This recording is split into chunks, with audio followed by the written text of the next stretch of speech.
꿈몽도 온도 사라진 그림판. 임진왜란 당시 몽이도 원도가 사라졌다라는 설정으로 한번 이야기를 소설을 구성해서 이야기를 한번 전개해 볼까 합니다. 음, 그게 우선 뭐 현실적인 정사를 기준으로 한 부분도 있고 그다음에 허구 사실이 아닌 부분도 있는데 가능하면 이제 정사를 바탕으로 이야기를 좀 이끌어가기 위해서 어, 여러 가지 조선왕조실록 그다음에 뭐 위키피디아 그리고 일본 역사 등등 아, 나름 그런 걸 다 분석하기 어려우니까 뭐 AI의 도움을 받아가면서 한번 제 2편 1편은 1447년 이제 몽이도 원도가 그려지는 그 시기의 상황이고 2편은 이제 그림이 사라지는 시기의 이야기고 3편은 현실 세계 그림이 지금 천리대학교에 보관되어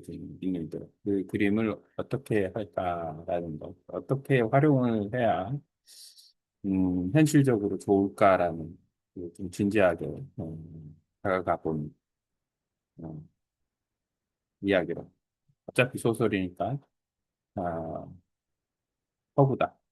음, 검과 산, 임진왜란에 숨겨진 충돌, 시스템 개혁과 가해는 상황이 똘똘한 강원이 남겼어요. 임진왜란 당시 몰이 사군이 이제 아마 울산으로 상륙했을 수도 있고 그래요. 그래서 이제 강원도 쪽으로 진격을 하는 사군이 있습니다. 20만 일본 외병이 그 조선을 그 침략을 했으니까 20만이면 상당히 많은데 아마도 사군은 그렇게 인원수가 많았던 것 같지는 않아요. 근데 그 도요토미가 이제 아, 전국을 통일하는 과정에서 뭐 여러 가지 아, 어, 경제 사회 그다음에 당시에 그 일본 사회에서의 통일 후 아, 그 외교 관계라기보다는 어, 시대 상황 이런 걸 기준으로 보면은 1590, 89년, 90, 91 그 즈음에 이제 음, 도요토미 히데요시가 전국을 통일한 후 그러니까 마지막으로 거의 통일하는 게 일본 남부권을 통일을 하는 거고, 일본 남부권을 통일을 한 후에 이제, 아, 가도 임명, 뭐 이런, 그, 명나라 정보를 위해서, 뭐 조선은 땅을, 뭐, 비켜줘라, 뭐 이런 식의, 이치로, 어쨌든 조선을 침략을 하게 되는데, 그런 과정 중에서, 음, 이제 조선왕조 실력을 보면, 아, 통신사가 이제 아마도 1591년이 아니라 1589년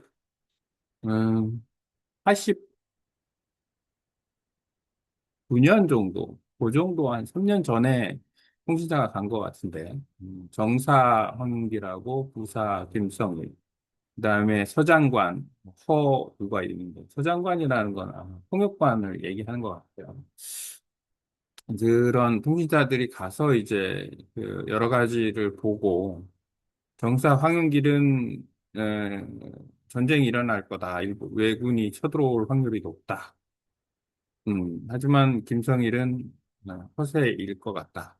이렇게 이야기를 하는데 그 야사인지는 모르겠지만 미리 그런 왜군이 침략해 온다는 그런 첩보를 받았었다. 그래서 그거를 하, 그 5월에 임진왜란이 일어나는데 4월에 그 사신을 보내요, 명나라에.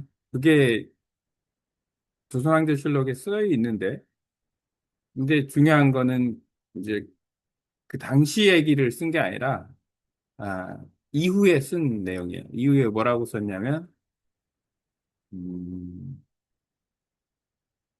그 보고를 하니까 일본이 명나라를 정벌하기 위해서 조선을 이용하겠다라는 것을 아, 해서 조선은 그걸 거절했다. 이런 식으로 명나라에 이제 보고 사신을 보내서 얘기하니까 명나라에서는 그러면 명나라가 음, 조선과 오키나와와 함께 일본을 어, 정벌하러 가자라는 제안을 했다라는 내용이 조선왕조실록에 나오면 통신사 편에 쭉 보면 특이한 내용이긴 해요.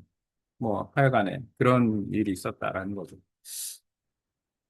아, 사라진 그림의 요주 인물은 바로 시마즈 가문입니다. 시마즈 요시로. 요 사람이 시마즈 요시로고 17대 당주인데, 원래 시마즈는 이제 그 무로마치 시대? 그 시대에 이제 그 파견직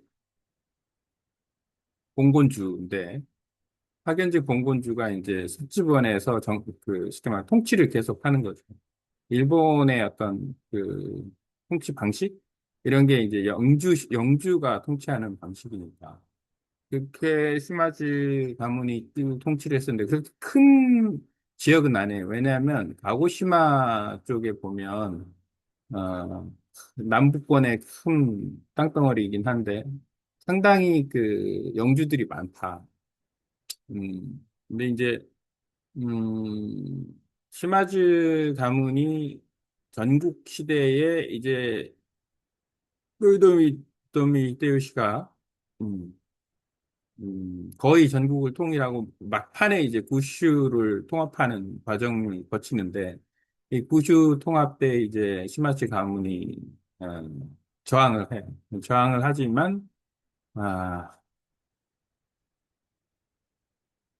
뭐 300명으로 3천명을 격파도 하고 어, 싸움을 아주 잘 했지만 결국에는 이제 아, 복속이 되죠.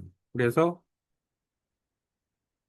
결국에는 시마즈 요시히로가 형이 있는데 형은 이제 스님이 되고 요시히로가 이제 그 영주를 물려받아서 결국에는 임진왜란 당시에 사군의 뭐 소속이 된 지휘관으로 약간 지금 이 동그란 거에 십자 모양 표시를 해가지고 이렇게 표시가 되어 있는데, 이게 시마즈 가문의 깃발인데, 이 깃발의 의미가 십자가인지는 잘 모르겠고, 어쨌든 그렇습니다. 그래서 이제 조선으로 임진왜란 때 사군의 일원으로 시마즈 병사들도 이제 참전을 하게 되는데, 시마즈 요시히로하고 시마즈 요시히로의 동생이 이제 참여를 하고, 특이한 부분 중에 하나는 곡을 찾다 보니까 이또 그 영주도 있었던 것 같은데, 그건 확인을 해봐야 될 것 같고, 어쨌든 그렇습니다. 역사는 좀 알면 알수록 괜찮은 거니까.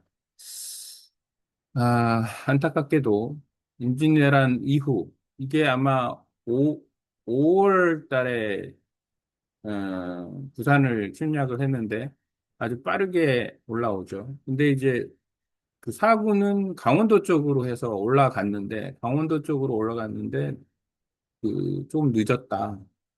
뭐 산세도 험악하고 어, 원래 그 정도 길이 아니니까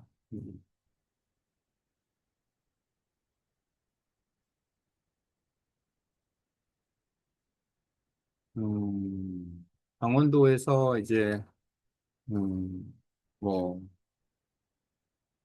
어쨌든 조총 부대하고 조선의 어떤 군대하고 싸움이 그렇게 만만치가 않아서 거의 패퇴, 대부분 아,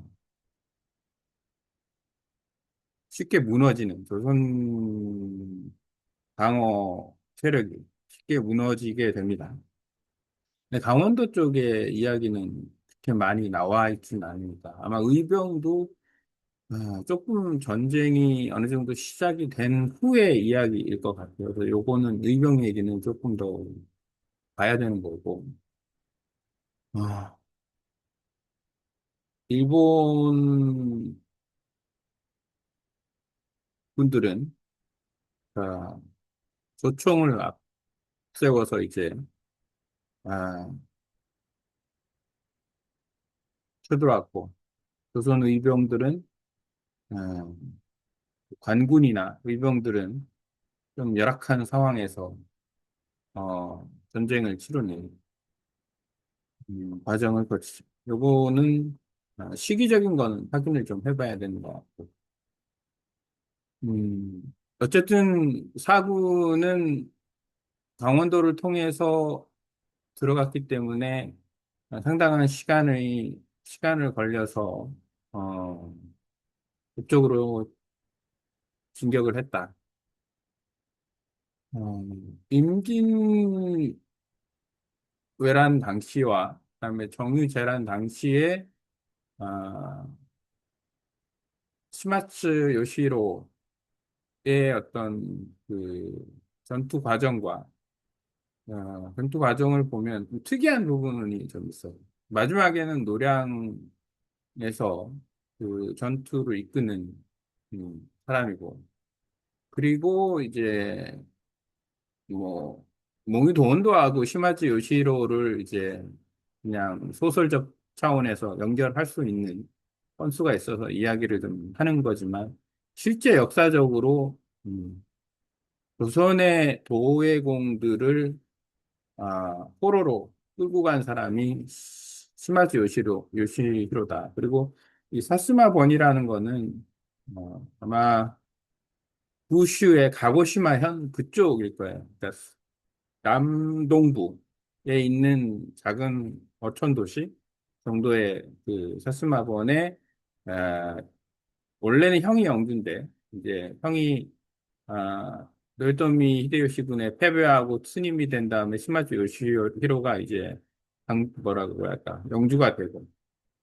그리고 나서 이제 그 일본으로 건너가서는 세키하라 전투라는 도쿠가와 이에야스가 이제 일본의 그 정권을 장악을 하는데 그 당시에 이제 사츠마분의 시마즈가 이제 도쿠가와 편에 안 들고 싸우게 돼요. 그래서 버티고 버티다가 나중에는 포로를 이제 보내고 이제 편입이 되는 거죠. 어차피 도쿠가와가 이제 뭐 흔한 쇼군이라는 그 어,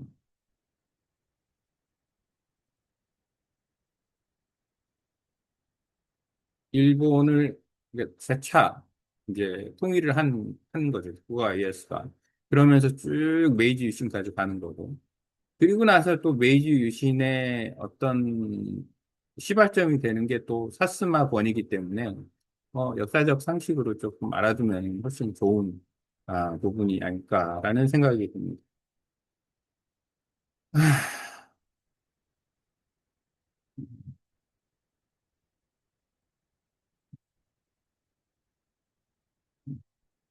어쨌든 조금 더 임진왜란을 토대로 해서 이야기를 좀 전개를 해볼까 합니다.